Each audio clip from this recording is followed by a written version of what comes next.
Hey guys, welcome back. BDCKR here. We're back with Season 8, Episode 22 of our weekly Q&A videos.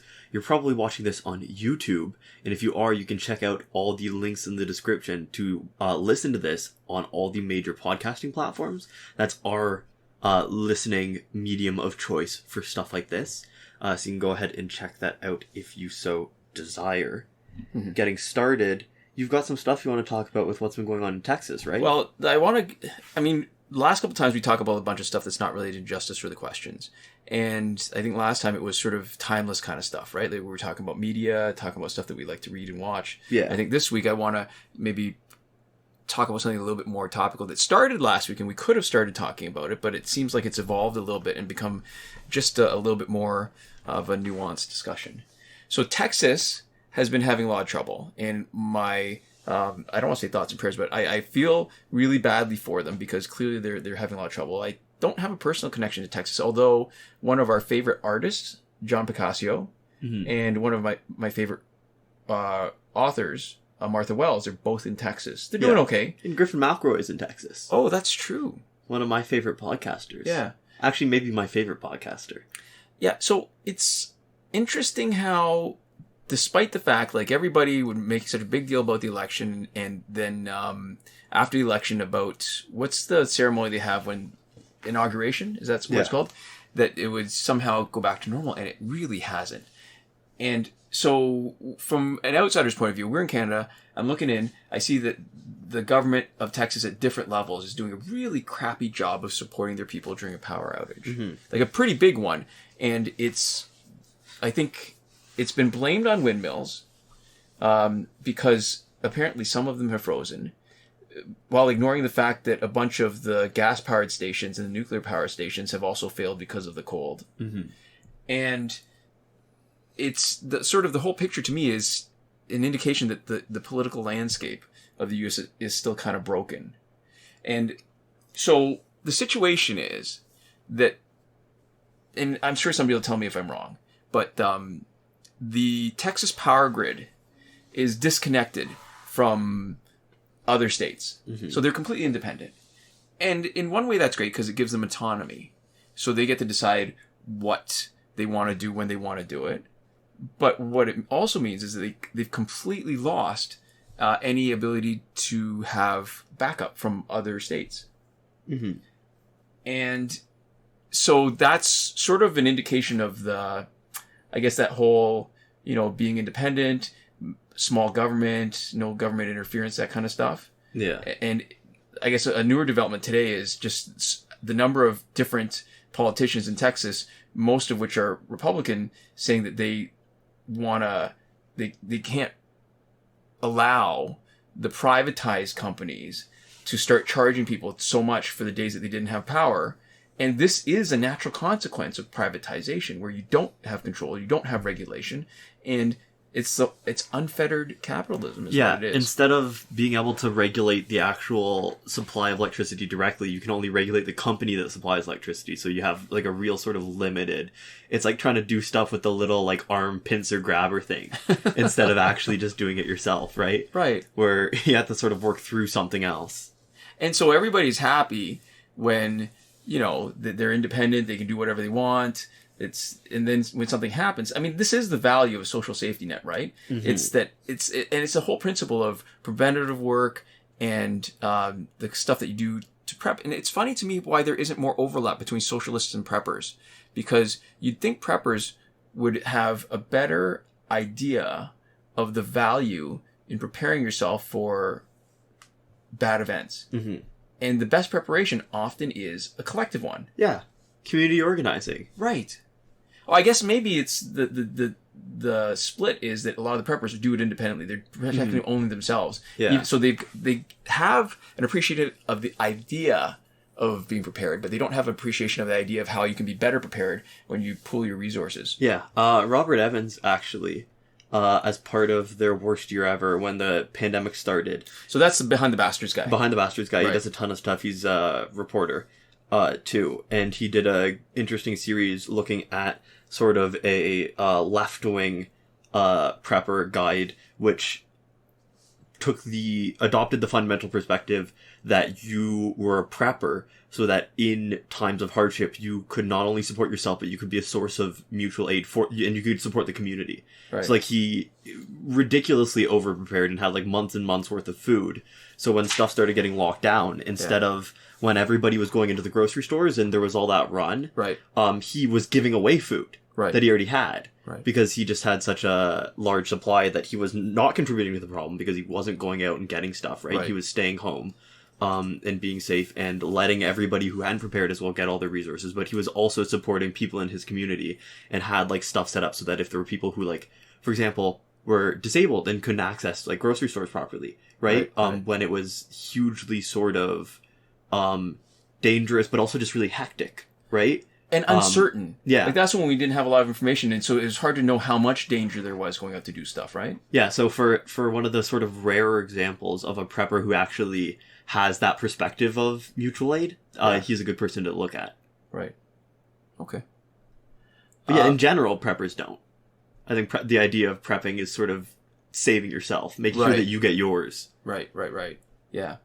And that's not all the stuff that's showing up in Texas either, right? So Ted Cruz, I mean, the sort of obvious take is that he was caught in Cancun, on a trip in the middle of the pandemic, specifically in the middle of the huge power outage in Texas, where a lot of the people who voted him in were freezing without water, without heat, and the case that he made was that his kids had wanted to go on a trip, and he was being a good father. Yeah. And in reference to that specifically, I have you didn't know about this, but I brought up probably the funniest tweet I've ever read. Okay. Not trying to be funny at all. If you want to read along with me and see the image of Ted Cruz's exceptionally punchable face, look up Ted Cruz butter cow tweet. And it's a tweet from Ted Cruz. And it says, "Wow, a cow made of butter. My girls will love it. In fact, the first sentence Carolyn ever said was, 'I like butter.'" Which is just... Ted Cruz is a terrible, terrible man, and I hate him. And well, hate is a strong word. I wish there wasn't the Canadian connection.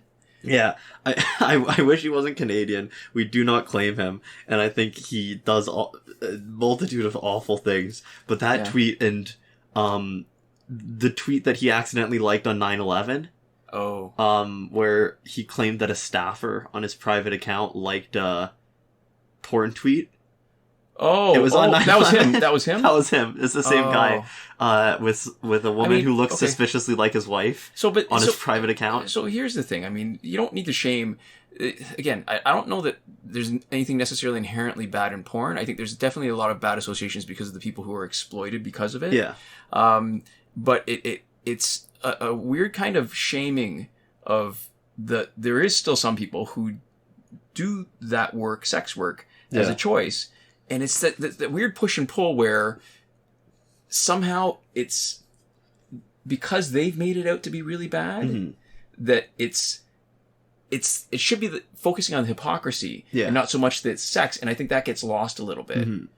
Yeah, he's a hypocrite. He's terrible. He's irresponsible during the pandemic. He's a lot of things. He took the opportunity for when they were coming after like Mark Zuckerberg. Yeah. Right, for those hearings, to ask him about why only Republicans are getting banned off Facebook.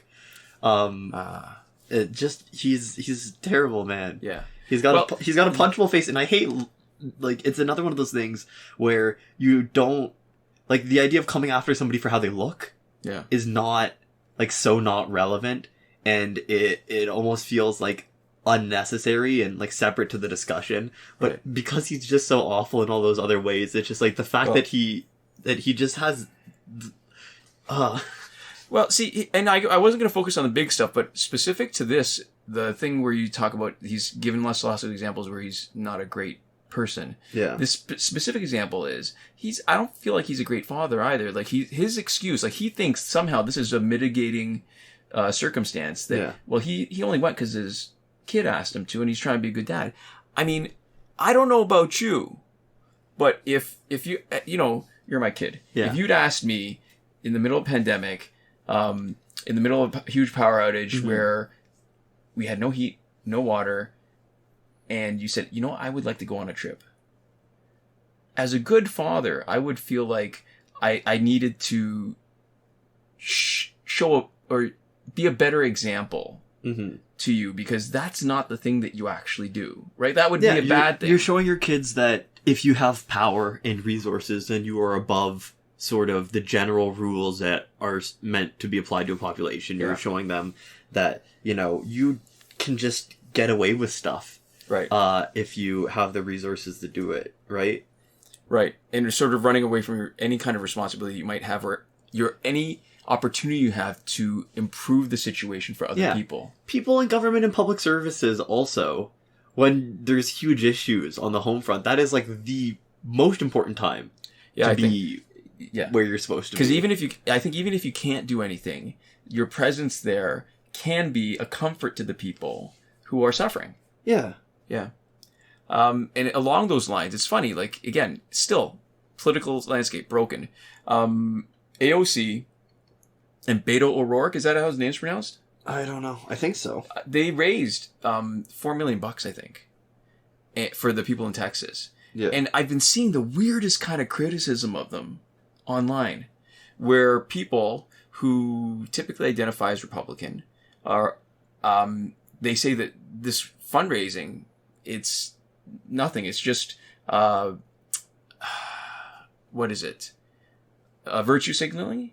But in a more weird way, saying that the only reason they're doing it is to make Republicans look bad.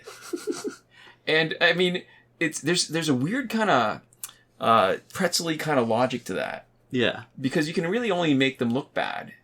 I mean, they already look bad. If you're doing better than they are. If you're doing better than they are. So, I'll tell you what. If somebody's doing something just to look good, but it's actually really good and helpful, I'm okay with that. I'm not actually interested in litigating people's underlying motives and doing good things, right? I'm okay if we talk about maybe like secondary stuff, like if your argument is that they're trying to leverage power here so that they can later do something evil, right? Yeah. Then that's maybe a conversation that you can have. But if somebody's doing a good thing, I don't really care if their motivations are corrupt. Right. Like, in terms of helping other people. Well, it doesn't even have to be corrupt. It could be just an enlightened self-interest where helping other people helps you. That's cool. Why isn't Ted Cruz doing that? Why isn't Governor Abbott doing that? Yeah, they're only helping other people because ultimately it's also good for them. It's fine. Yeah, I just, why don't they try to make themselves look good? Yeah. Instead of... And okay, so the last thing that this is showing me, again, developing over the last week since it first was an issue, is that I still remember the bad old days of Trump. It was just a year ago when the federal government let the individual states compete in the market for personal protective equipment. So they had a stash of ventilators that they weren't sharing, that they were clearly, I think it was Jared Kushner who was saying, these are ours, the states should figure out how to get their own. Yeah. And that the personal protective equipment was, instead of having a coordinated effort where the federal government would be bidding on supplies, they let all the states compete against each other to get masks and goggles. And they subsidize bringing stuff in and then still let the companies sell it. Yeah. So, and in contrast, again, weird criticism of Biden right now that's not even true, where people are saying that he didn't even acknowledge the trouble in Texas. He actually declared a state of emergency for Texas the day after the governor requested that designation so that they could get money, and that FEMA, Federal Emergency Management Agency, could come in to help Texas. I mean, see, so here's the thing, I guess. Maybe this is our bias showing through. Because we're in Canada, it's a socialist country in every good way, and it's actually not socialist enough in some bad ways. A lot of the screw-ups, a lot of the problems have come from privatization. And I'm not saying government should be in everything, but the things that the government has traditionally been in typically require some sort of oversight so that you don't have monopolies, you don't have private corporations taking advantage of power. Mm-hmm. And so, this, and it seems like a very conservative kind of leaning to want to privatize stuff so you can get money right now, so that your government that's in power right now has can balance the books and looks a little better at the expense of long-term issues. And I think the problem is it's more an ideology than it is an actual accounting thing, because it feels like fiscal conservatives value privatization because they believe in this thing that somehow there's a huge amount of government waste, that government workers are lazy, and that private companies can be more efficient. But let's say that's true. Let's say private companies are more efficient. I'm not even sure I buy that. But if they are, the need to draw money out of it to make a profit, whatever the endeavor is, means that you're, at best, working with a zero-sum game. And maybe at worst, if you can't find the efficiencies, then you're going to end up with less value for whatever it is. So look at, Canada lost all our capacity for manufacturing vaccines because of privatization and the allowance of Connaught Labs to be bought out by, I think it was a European company. Mm-hmm. So that was the last time that we could manufacture vaccines, and we're paying for it now. And also, closer to home, the 407 toll road, which was supposed to have paid itself off in another 10 years, is now still leased to some big corporation that's squeezing all the money out of it until, 2090 something? Yeah. 2097? 2096? Something like that. So, anecdotally too, talking to my dad, and my dad is thinking government is really bad, and that everybody he knows cheats the government. So it works at both levels, where the administration is bad and there's inefficiency to lose money, and that people are cheating the government because the programs aren't strict enough. Yeah. And even if the premise is true that there's a bunch of cheaters, even my dad acknowledges there's maybe 20% of his friends are cheats. Mm-hmm. and they steal from the government. But does it make sense that you punish those 80%? So if the 20% steal from the government by getting benefits during a pandemic that they don't deserve, do you give the other 80% less money so that those 20% can steal less? Do you make it so strict that those 80% have trouble getting the money even when they need it and deserve it? Just so you can punish. And I think 20% is a ridiculously high number. I don't think there's 20% fraud. Mm-hmm. I think maybe my dad hangs around the wrong kind of people, but potentially. Yeah. So I don't know. It's just, I think there's definitely value in government. I think a lot of ways it's like unions, right? Mm-hmm. I think unions have been responsible for a lot of the progressive kind of changes that have happened in the workplace. But that if a union gets too powerful, that the abuses are responsible for, I want to speak more broadly maybe of problems and costs and maybe even sometimes criminal behavior. Yeah. And then I think the sort of cliche of the pendulum swinging too far the other way is true. Mm-hmm. So the sort of the apparent abuses justify so much wrong in the other direction. I think that's the problem. So yeah, it's hard too, because there's stuff like having such a strong emphasis on the bottom line. Like, I understand that budgeting and like the practicality of allocating resources and all of that really matters. But like government websites, right? And the fact that like all like government portals and all their tech feels like super out of date and really garbage, and even when it's been like made recently, it still feels like trash. Yeah. Is like the reason why that happens is that a lot of government stuff like that needs to be contracted out when it's not done in-house is contracted to the lowest bidder through other really garbage portals that the government has for people working for it. And so you end up getting basically the same companies who can do stuff really cheaply. Or pretend to do it really cheap. Profit margins. Sometimes they go over budget, right? Yeah. Like, that's part of the problem sometimes. And so there's a certain... You need to be able to balance what costs are practical and what costs are necessary, because you can't just, you can say that it's cheaper to privatize electricity for the government, right? Or it's easier to manage or whatever else. right? That, you're making money in taxes. Right. You can make whatever argument. Well, in the short term, I think for sure that's where the calculation matters. Yeah, but you need to be able to actually take a more holistic approach. And I think part of the problem is that it's hard to put a price on nebulous ideas. Yeah. And it's very easy to put a price on dollars and cents, right? That's a number. And so you can look at that and just go objectively, okay, well, what's the smallest number for us, right? And it leads you to what feels like, or maybe what you can argue is like an objectively good decision. Right. Like we looked at the metrics, we crunched the numbers, and this is what the numbers told us to do. Right. But this isn't like a lot of the problems that are being addressed by lack of government oversight. People just say, oh, well, it's just a numbers thing. And you lose like all of the nuance of it. And in most cases, spending money for whatever the outcome is, even in cases where, research will say like, okay, but if you invest money and you actually get more money out in GDP or whatever, right? Doesn't matter, because a lot of when those programs, stuff that costs money to the government, often doesn't help everybody the same amount. Right. And so people... Perfect example, schooling. Yeah. So people go, well, I'm going to have to put in some money in taxes for something that I'm going to get $0 out of. And it feels like a really easy piece of math. And it loses all the nuance of what's actually useful or helpful. And it loses all the people involved that are actually going to be affected by decisions in one direction or the other. Yeah.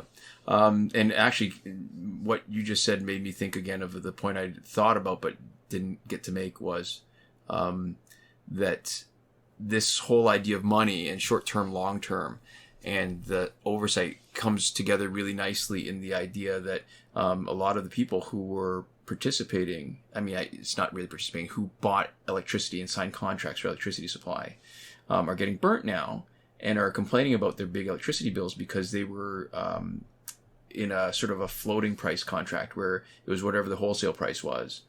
And they had the option of getting a fixed price that was pretty reasonable, but most of the time wholesale price is cheaper. So they went wholesale, but most of the time it's cheaper. And then every once in a while, like last week, it's not. So people are getting stuck with bills of $5,000, $10,000, $15,000 over the last week for electricity, even when there were a bunch of days where they weren't getting it.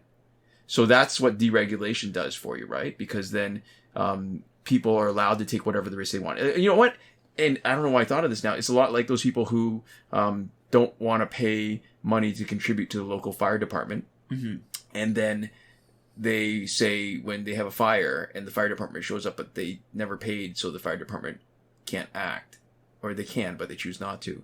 Then they say, I'll pay you the fee right now to... I have not heard of these examples. I can't even remember where it was. Are fire departments just showing up place and then saying, nah, you didn't pay your dues? I've heard that. It's a weird story from both sides, right? That's weirdly extortionist. Yeah. But people can actually opt out of contributing to fire protection coverage. In some places in the States, yeah. I don't know exactly how that works. I also can't imagine as a firefighter showing up to someone's house or saying that you're not going to show up. And then being like, well, you didn't pay, so I will let your house burn down now. That seems... Now, in my mind, I think I'm conflating a couple things, but in my mind, I picture them showing up and, putting a lot of water on the house next to them to make sure that this fire doesn't spread. Oh, maybe. But, yeah, again, so it's that weird, I don't know. I think there's... That's very at odds with the perception I have of firefighters. Yeah. Well, it's that poison, right, of where... somehow this individualism becomes valued over the collective good, and you make everybody suffer as individuals, right? Anyways, sorry. So this is our warning, I guess, at 24 minutes. I should put that in I remembered last week to put it in the description to say when the actual questions and answers start. Yeah. Okay, well, our first question of the week comes from Kylo Arsenal, and they say, I'm looking at those alliance credits, bro. Also, do you believe every character can be used with the right gear / synergy? Yeah, absolutely. And crucial that this is the right level and the right promotion. Because, I'll tell you what, if it's low enough, and you are playing at a level of, say, max silvers, I think you can make anybody work. Mm-hmm. If you do comparable kind of health and damage to silvers, you got good gears, Oh yeah, absolutely. You can have somebody with no passive. You could have Kano, the one that, from Mortal Kombat, whose passive was, you can buy copies of him cheap. Mm-hmm. And he would still be good. Even Unhinged Joker would be good. Yeah, gear and crit augments are actually the most important thing. And how useful every character is, if you're looking at their ability to win fights, is actually probably dependent on, for multiplayer at least, how low level they are. Yeah. Because the lower their stats are, the more the gear puts you at a competitive edge versus other people. And it makes them a little bit less useful in terms of battle points. And I think it has to do with the fact that there's a lot of accounts that are fallow, so that you don't end up with a large portion of the low-level accounts or the low-level teams with a lot of gear. So that gives you a competitive advantage. When you've got good gear and they don't, you win. Right. And if you've got good gear and they've got good gear, then it's a little bit of a challenge. And then it matters more what your characters are actually like. Yeah. Yeah. Because at that level, if you've got way better gear, that's more important than a passive, especially if you're using bronze characters or whatever. So the team you're watching, right? Most of them are Elite 5. And what you're seeing is that they're really competitive, even when they're up against teams that are 10 levels higher. These are all 50 Elite 5. They're facing, at some points in the fights, they're facing 16 Elite 10. Mm-hmm. I think the main issue you'd actually run into is if you do health and damage augments on characters with not very good passives. Yeah. Even if you have good gear, there's a chance that you can sort of price them out where if there's not a great synergy with other people, if they don't have a natural synergy, if they don't have a team, and you're fighting other people who do have natural synergy or a very specific synergy team, then it can be hard. Red Sun. Before Gears, Red Sun was amazing because that kind of synergy is cheap. It's no cost. They were such a great team, right? That classic Superman, Wonder Woman, Solomon Grundy. Yeah. That was spectacular. And then when Gear was introduced, that was enough to sort of change the dynamic a little bit. Because then other characters could be as good as the Red Sun. Anyways, it's interesting, but you're absolutely right. Crit augments and Gears, probably the most important because they aren't taken into account in matchmaking. Yeah, and I think part of when you say, can every character be used with the right gear or synergy? Within synergy, what you're saying is the rest of the team, right? Yeah. So there are some characters who don't have great synergy, right? Who are sort of just in on their own and who don't sort of mesh into a team where everybody's working in tandem. But the thing about any individual character is as long as their stats are right, even if they're just even if you just gear them as a basic damage dealer or a tank, right? Almost any character can be a pretty good tank. Yeah. At the end of the day. That was one of the arguments we made originally back when there wasn't legendary gear. Yeah. If you have a character and they don't have anything particular to recommend them to you. Yeah. Yeah, absolutely. 100% yeah, tank. The right gear, even if they don't have that much health to start out, if your plan with them is to sit them down and hit block until you're ready to do something else, every character is a serviceable tank if you gear them out the right way. Well, our favorite team used to be Elseworld Flash, Containment Doomsday, and Regime Green Lantern. Yeah. And I've seen on the boards how so many people complain about Elseworld Flash being one of the worst gold characters. He was so much fun to play with. Our teams won every time. Yeah. Yeah. So the answer, I guess, is yes. Short answer is yes. Mm-hmm. But the long answer is don't use health or damage augments, and yes. Yeah. So there we go. Our next question comes from Ishfish, and they say, do you guys feel like you've done it all with this game? Do you feel like you're getting bored of the game because there's not much else to do? I think at times, if we're going to be honest, I think there's probably been times over the years, and not even necessarily that recently, where it feels like there's nothing much else to talk about when it comes to the game. Yeah, I think when you've got everything and it's really sort of a drip feed and there's not a lot of new content and you feel like you have your teams, you can run into feeling like you're just sort of playing mindlessly and there's no sort of active engagement. But there's always new teams to make, and there's finding your own fun in this game is something that you really can do in terms of finding new gear combinations, new team combinations. It's a different game, right? Once you get everything, once you actually accumulate everything, it definitely becomes a different game. And if anything, once you hit that point, it actually becomes a better game because I like it more than collecting. I like being able to play around with different team combinations. If anything, you get more. It's like when somebody spends a lot of time drinking whiskey, and then all the different whiskeys, I have no idea. But then, they had said, this has the notes of whatever. This smells like it's been aged in 100 years in a cask that's been stained by, I don't know. You know what I mean? It's the feces from a civet. it's something weird like that, where the nuances are interesting. And I feel like I've hit that point because this team that you're seeing right now is a variation on a previous team that we had that was supposed to be the faster for Phantom Zone. And I feel like this team is actually faster with minor changes. And if you want to look at the gears, you can take a look. But what it means is that we can consistently get, if we're willing to spend up to 10 nth metals to re-roll, so that's 3 re-rolls of the tasks for Phantom Zone, that it's pretty much possible to consistently complete a crystal in less than 20 minutes, which I think is pretty good. And it's gone as low as like maybe about 15 minutes. So yeah, it's neat because, listen, it's still a good game that you can when you've got like a 10-minute break, I'm sitting on the toilet and, I've already finished the newspaper.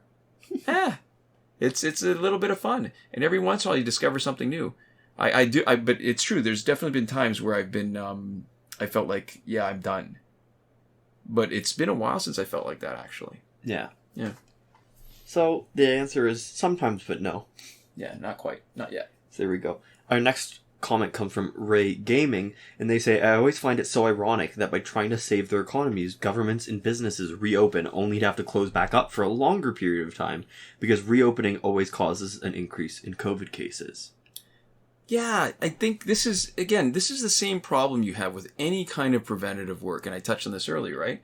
So decision makers who are voted in and out, whose livelihood, whose job depends on public opinion, they are so vulnerable to people attacking them for doing a good job with preventive care. So if they'd locked down and they had really sort of laid down the law and said, you can't go out, these stores have to be closed, all this stuff, and nothing had happened, even if they could look at other countries and see how bad other countries are, there would be people complaining and saying, well, our country's different. We have, Canada, for example, we've got way overall lower population density. It wouldn't have spread the same way it did in other countries anyways. So all that stuff that we did was waste, and look at all these businesses you damage with a month of shutting down, and all the airlines that you killed by limiting international air flight. And who knew back in March? I mean, some people did. This is rhetorical. Who knew back in March that if you just shut everything down for a month, you could have prevented so much of the crap that was happening? And if you planned over the summer, when the numbers were going down, for how to ramp up capacity for testing, about how to support. I mean, all right, so this is where modern monetary theory comes in. How you could have, the feds could have printed more money because we have, there's a word for it. It's not monarch. Fiat? It's fiat money, but it's not just fiat money. It's a country that has control over their own money supply. So not all countries have it, right? None of the European Union has it. States have it. Canada has it. Australia has it. I can't remember. It's something like where, there's a word for that. I can't remember. But if the federal government had stepped in maybe a little bit harder to support businesses and employees, then we would have survived it. We would have seen what was good, but then people would have still complained that was a waste of our money. And you're seeing that. Like you saw that with Y2K. With all the people now who are saying, Y2K was a hoax. And they're ignoring all the people that spent hundreds and thousands of hours rewriting code so that it would be 4 digits instead of 2. That's the whole thing where it's like that joke where somebody shows up and and then they send you a bill and you're like, you didn't do anything, you just showed up and left, and they go, well, I got rid of all the dragons. And you go, there aren't any dragons. There were never any dragons. And you're like, well, it worked then, right? But it's true where there's a lot of stuff where if you do it right, people won't understand the value afterwards. Yes. And in fact, they'll actively attack you for having wasted money, time, whatever. Although in this case, I think all the places that were a little more hardcore with it have seen the value because it's happened in, a huge number of countries in the world all at the exact same time. So I think in this case, there's actually a lot of examples of right away other people doing a worse job and not having it be easier initially, but then so much harder for so much longer. And I'm sure people in Australia and all the places that have handled it well aren't going, oh, why did you lock us down so hard? Well, yes and no, I guess, because I've seen people commenting saying, well, Australia and New Zealand had easy. They're just islands. Like what they did was unnecessary because it would have stopped anyways. But what they're ignoring is how much the people who are saying that are ignoring how much they did between the states. So that when one state in Australia had cases crop up, they shut things down. They shut down the border to every other state. They were really aggressive. And right now, I think in the last few days or maybe even last week, they've had no new cases. Ridiculous. Right. There's only one example, I think, of people implementing really strict regulation that was actually much worse than not doing as much, which was India. Where have you heard about what they did in India? No. They did a bunch of different stuff. They implemented stuff like really, really quickly. Like it was in the scale of hours, not days. Okay. For putting out stuff. So they like shut down a lot of businesses. They shut down like city centers and everything like all at once. They shut down like public transit and stuff. And so there were people who needed to get to their villages or wherever they lived from where they worked when everything got shut down on them instantly. And so they had to like spend like multiple days walking. Right. And then they also shut down in between, like during the walking time, they shut sort of everything down. So people would show up at home and get turned away from there too, because it would be locked down. And so there was a bunch of people, there was like not access to transportation for anybody who was like disabled or needed additional support. So there's people like, you know, everything was shut down. So there were people like dying in the streets. Right. Homeless. Yeah. There was, and then there's also like groups of people, for example, there's a type of person, I forget what it's called.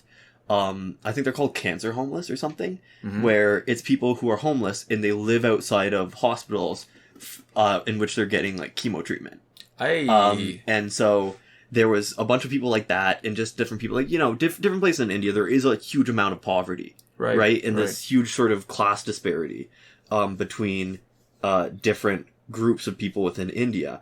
And so the more affluent people were unaffected, largely unaffected, right? Because they, you know, went home and they still had access to resources, they had access to cars and whatever. But they sort of shut down so hard that there's a huge amount of people with less access to resources who were like turned out and not able to go home and were just like left in these sort of like packs, and they had to like form like little sort of like camps. And the issue with that is that there's a huge amount of people who are just sort of all out and around and spending time together and relying on each other in these huge groups because they couldn't, you know, go to the privacy of their own homes. So the actual measures put in place, and it's so hard to say with India, right? Because it's such a huge population, it's such a dense population. So it's hard to say what would have happened if they didn't shut stuff down.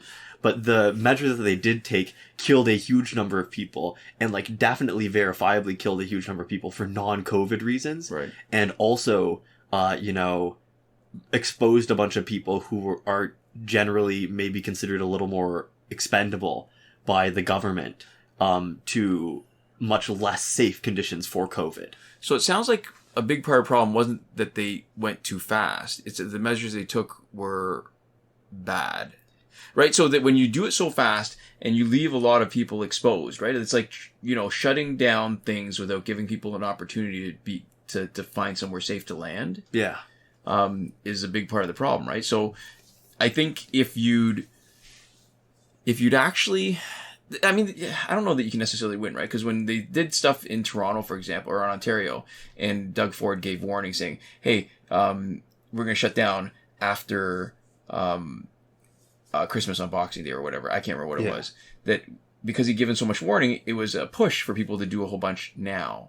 Yeah. Which is different than shutting down things like you're describing in India, where they did it sort of in a sequence where what it guaranteed was that as you shut things down and you push people, motivated them to go somewhere else, that you shut things down in other places later so that what they'd planned to do was no longer possible. Mm-hmm. I don't know. It's just lots of places to fail.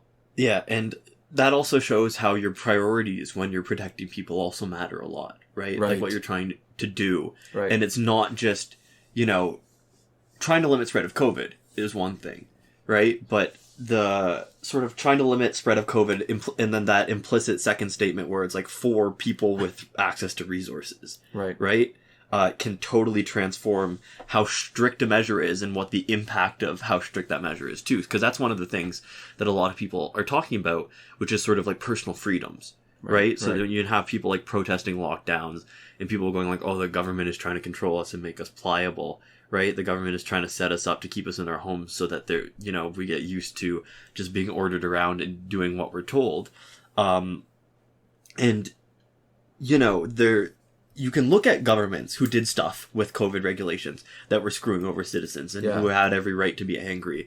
But you really do have to, and it's hard to, because it's hard to know other people's minds and it's hard to sort of know the underlying mechanisms that cause other people to make choices when you're only given the choices. But you also have to be able to look at what they're trying to do and why and what their underlying motivations are and what the sort of impact on you as a citizen the regulations being put in place are going to have, because it matters so much. And I think that's where, obviously people are entitled to their own opinions. I'm pretty strongly in the camp that anybody who thinks that, the government is unnecessarily controlling us to make us more pliable for COVID is wrong, and that they're irresponsible by going out and doing stuff. Right. But it's those little sort of subtleties of interpretation that actually do matter quite a lot and that actually are worth exploring. Makes such a huge difference in how you have to interpret like what people are doing and what the value is of stuff people are doing. And so, even though there is a lot of extreme examples of people I really, really don't agree with, for their interpretations and reads, I do understand that for stuff like this, there is a lot of room for somebody to get something different out of a situation, and not be, any more right or wrong than I am. Right. Because it's really complicated. And we're doing a lot of really complicated stuff is going on, right? Yep. So there we go. Our next comment comes from T_player, and they say, about a month ago, I started playing Injustice again, and now I maxed my regime Hawkgirl out. She is my main damage dealer in my team. Her stats are pretty good now, 54,000 damage and 94,000 health at Elite 7, level 50, and fully augmented. I use her because I found her passive to be very useful in the current specials using meta. Her Disable Antagon is a good counter to any character and can prevent a Special 2 or Super move, and her Special 2 can deal about 250,000 damage with only a single Special 2 damage boosting gear, but obviously when it's unblocked. Her gears are Nth Metal Morningstar, Blade of the War God, and Trident of Poseidon. I'm now attempting to make her Elite 10 level 60, but it'll take a bit of time. I also want to make her Special 2 Specialist. I want to get Lasso of Truth, Fourth World Mace, and probably the Death Cart. I have no idea how I'll get them. Basically, that's just how they're going to get the gear. Now that my regime Hawkgirl is maxed out, I'm working on the support tank of my team. Black is Night Martian Manhunter. His gear are Lux Corset, and then cuts off. The third character in my team is Bounty Hunter Lobo, but he is just to be a third character. In most battles, he is not even tagged in once, and I plan to remove him from my team and add someone else. Who do you recommend? All right, so I just realized that you're gonna hear a bunch of keyboard clicking because I gotta look up something about Regime Hawkgirl. I don't actually remember whether her Special 2 is single hit or whether it's multiple hit, and that goes a long way to deciding whether this is something useful or not. Because I think in principle, I don't like maxing out characters too far. Because what it means is that you get less variety in the teams that you're facing, but you also make fights unnecessarily challenging in ways that are not fun. Special 2 flips your guy, lays them into the mighty blows from Nth Metal Mace. So it's multiple hits. It's multiple hits, I think. So here are Hawkgirl abilities, and strength, second special. Hawkgirl flip kicks her opponent and lays into them with mighty blows from her Nth Metal Mace. Mm-hmm. Okay, what's your passive? I think it's that when you get when you max it out 200%, you get automatically critical if she gets 200% on her Special 2. Mm-hmm. So here's the problem. And it's a quick tap, so you can get that consistently. Yeah, and the key really on that quick tap is that you got to know where the circle is going to come, because it seems to shrink and disappear faster than other quick tap circles. So you just got to anticipate where it is and start tapping before it actually happens. So the problem is, if you max, I think I see a couple problems with the strategy or things that I would do differently. If you lead her to 10, bring her up to level 60, then you're going to face a lot of Astro Harness. When you face a lot of Astro Harness, when you tag her in for a Special 2, you are going to not be able to knock them out. Yeah, you're going to have to lose that power over and over again. Yeah. And, I mean, you didn't say you had Tantu Totem, so it's probably not nearly as... I mean, it's still pretty bad. But it's not nearly as big jump in how much time it takes to finish the fight, because you're still going to have to do other stuff in the meantime, right? Like, it's not like you could have done a special 2 and then started doing another special 2 right away once you knocked them out. You'd have to generate power again. The problem is, when you disable their specials, you need to... While their specials are temporarily disabled, you need to be able to do enough damage to knock them out. Mm-hmm. Otherwise, all it is delaying the inevitable. You're going to spend a bunch of your power. You're going to spend 2 bars of power. When you tag in, their specials will be disabled for, what, like 8 seconds, I think? Yeah. And then 8 seconds later, guess what? You're getting slammed. So it's still a pretty good passive for being a Special 2 specialist, because you don't need any gear or any augmentations to make your Special 2 crit. And that could be a huge amount of damage. Mm-hmm. But if you're using Bounty Hunter Lobo as one of your other teammates, he's got a pretty good passive for Special 2 specialists, where if you... each time you do it successfully, you do more damage. And your damage over time lasts longer. So he would actually be pretty cool too. Yeah. And he's just sort of a throw-in. Blackest Night Martian Manhunter is good as a character, I think, overall. And as part of a Blackest Night team. And it's mainly because of his passive, where he cycles through taking decreased damage, increased power generation, and being able to do life drain. But 2 of those 3 abilities are defensive. Yeah. And that one ability that's offensive, where you've got increased power gen, doesn't generate enough power to make a difference compared to somebody who's got Tantu Totem. It's not fast enough. So it's an interesting and flawed team, and it looks like you've got a lot of good but not legendary gear. Mm-hmm. I think your game will change a lot more once you get Tantu Totem, and I think focusing on your team... I think before you get Tantu Totem, the most effective teams that you can have are maybe not the maximum level, and the ones that focus a lot more on basic damage, because you're going to spend a lot of time doing just basic damage, and then your specials can be a bonus instead of the main strategy of your team. Yeah, and people are not as resistant to basic damage as they sometimes can be to specials. In general, because there's less of a cost of entry too. You know, something like facing Astral Harness doesn't matter as much, because you're not burning a bunch of damage from a special. You know, your basic damage at one hit is as valuable as the next, right? Right. So you're never losing out when it triggers. I want to say that again. I just said it now. I hadn't thought about it before, but I think this is sort of a crucial difference. If you don't have Tantu Totem, and if you don't have Master's Death Card, then generally, with a few exceptions being a Killing Joker team, a Batgirl team, and maybe a team where you're leading with Arkham Origins Batman, then your biggest focus really should, and even with an Arkham Origins team, maybe not, that your biggest focus should actually be on a basic damage team. Maybe have a tank to buy yourself a little bit of time to eat some specials, but I think really the sort of the separating line is, do you have Tantu Totem Master's Death Card, or do you not? If you do not, then focusing on a specials team, I think is a little bit flawed. Yeah. Okay. Here we go.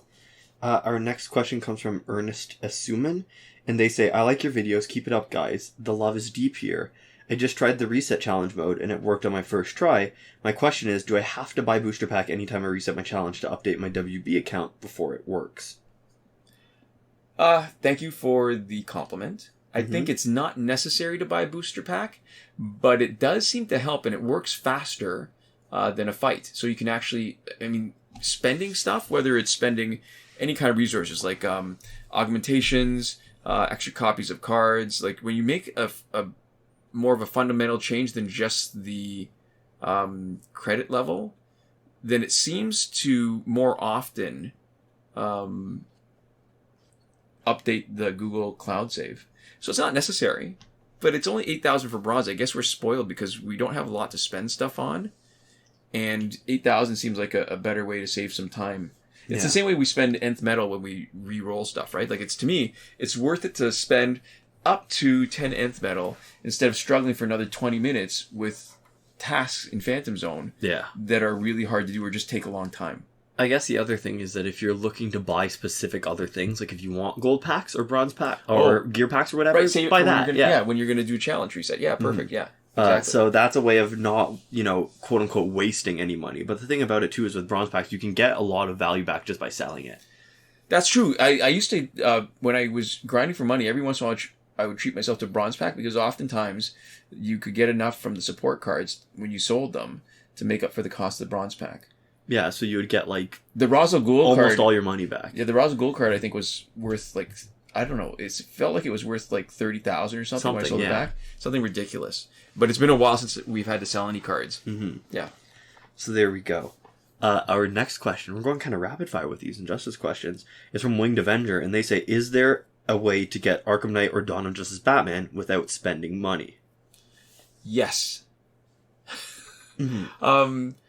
Yeah, Arkham Knight Batman we've actually gotten once in the Phantom Zone, not on the Final Crystal. If one of those, sometimes you get those intermediate booster pack things that will give you a support card, or one of those cards that lets you rank up the specials. But sometimes you get a character card. And one time we got Arkham Knight Batman. Mm-hmm. And we'd have to dig for it. It would take us a long time to dig for it, but it was actually one of the videos that we posted. So the problem might be because, and we can't tell because there's just so many potential cards that you can get. I think you may need to have a copy already. And I used to poo-poo that idea when somebody brought that up as a possibility in some of the packs where there were characters that they thought were only possible if you already had a copy to start. But I'm believing it after we did some experimentation that with at least, say, Reverse Flash, and I think maybe it might have been Metahuman Flash too, and maybe a couple other characters, that if you didn't have them in your collection, then certain incremental packs would never give them to you. And when I say never, I mean after 100 packs. But if you had them in 100 packs, you'd get a few copies of them. Yeah. And I don't think I have the patience anymore to do that kind of experimentation. I shouldn't say anymore, at this time, to do that kind of experimentation. So there we go. So really low chance, yeah. Yeah.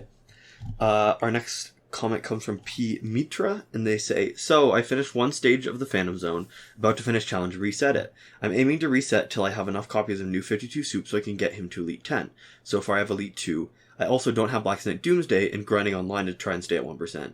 Any advice on how to go about this? Is the Phantom Zone replayable multiple/unlimited times? What should I prioritize? I got back to the game after years and don't have much Nth Metal or most of the new characters. So this is sort of like a multi-part question. The easy part is, it's playable multiple times.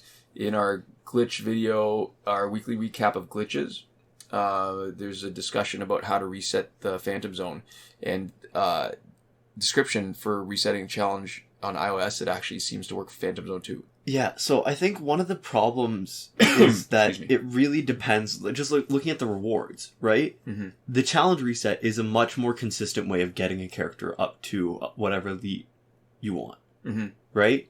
So in terms of your sort of short and even sort of medium term rewards, it might make more sense to do the challenge reset as soon as you have it ready over the Phantom Zone, potentially. Right? But at the point that we're at in the game, we never want to do the challenge reset over the Phantom Zone.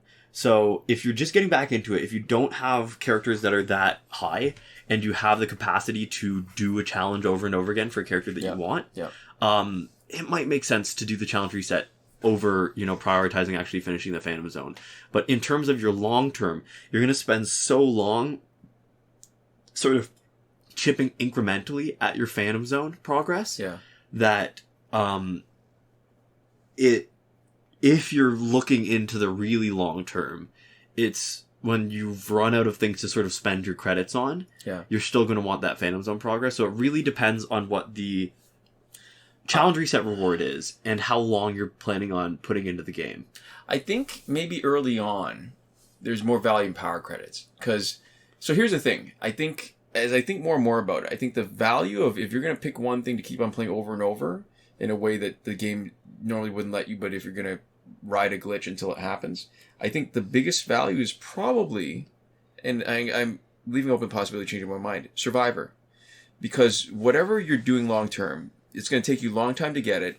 A combination of both the legendary gears, right? Fourth World, League of Assassins, LexCorp, and Suicide Squad companion gears, and the augmentations, especially for crit chance and crit damage boost. So no matter how long you play, or even if you play for years, it's going to take you a long time to get all of them. And you're going to be wanting more of them no matter how far along you are. And it doesn't cost nearly as much. Maybe it's not true. Challenge reset.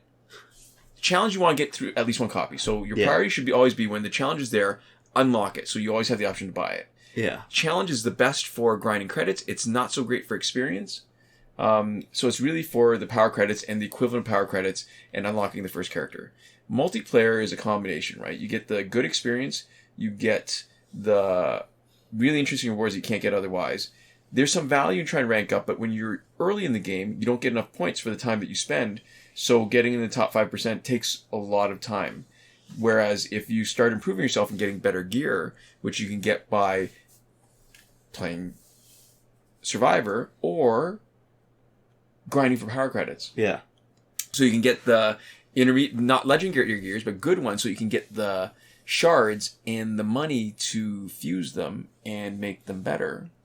That's going to give you a huge advantage in every level. So when you get the good gears, all of a sudden you'll find yourself doing better in multiplayer and in breakthrough and in Survivor. It's good all around. And to get there, you need money. You need power credits. Yeah. Not money, not real money. Power credits. Really, I do really think Phantom Zone makes more sense the more in it for the long haul you are. Because, you know, at low elite levels, even if you've got metal characters, like even if you get lucky and get them from the packs, they're still kind of lackluster for a while.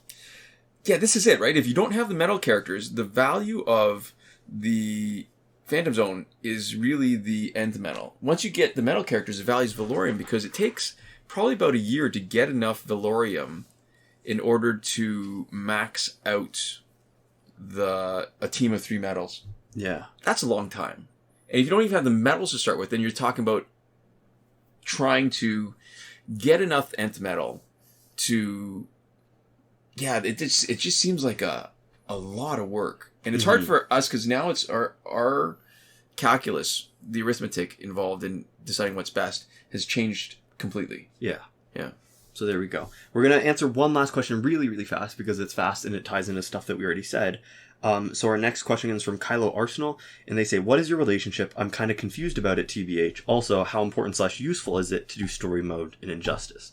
For the first part of the question, we answered it earlier in the video already. Yeah. And for the second part of the question... Did we? I'm not sure. Yeah, we did. Okay. We did earlier in the video specifically. And second part, it's very important because the first time through, credits are high, gives you some new characters for free, right? Yeah. It's a great way to grind for XP, right? Yeah. It's not the best way because multiplayer is, just as good and gives you other stuff. But it's for early... It's the easiest way to consistently level, and it's the easiest way to grind up levels for people who are weaker than the rest of your team. Right. So it's super important. It's the sort of foundation for everything else, and no matter how far in you get, if you need more credits, unless you're doing challenge resets, there's always value from grinding certain bonus battles. Right. So there we go. And that's it. For this week. week. And we only left one question for next week. Okay. Yeah. So to finish off, I'd like to give a shout out to Eliza, the little match girl, Caton. She's making custom prints for matchbooks, and they're looking pretty cool. I concur. I've seen at least one of them. So this shout out was brought to you by a print of my cat in a bag, which I got for Christmas, but most recently, a print of Dusa from the game Hades that she's going to be selling, in a friend's Etsy shop. Oh, cool. Yeah. We'd also like to give a huge thank you to everybody who supports us on Patreon. That would be Consul Peasant and Edwoon at the top tier last word, Mohammed Albshaiti at the Your Message Here tier, Shawn Farrell, Daniel Simonson, Aaron Maule, Michael DeVries, Brandon C., Irvin Ruiz, and Eddydoo, who support us on the credited level, and Chris Wolf, Scarlett Danny, Awesome Gamer 2for1, Pavu RS, Gavin Malott, and Isfar E. at the gratitude level. There we go. Thanks so much for your support, and we'll see you next time. Komoda.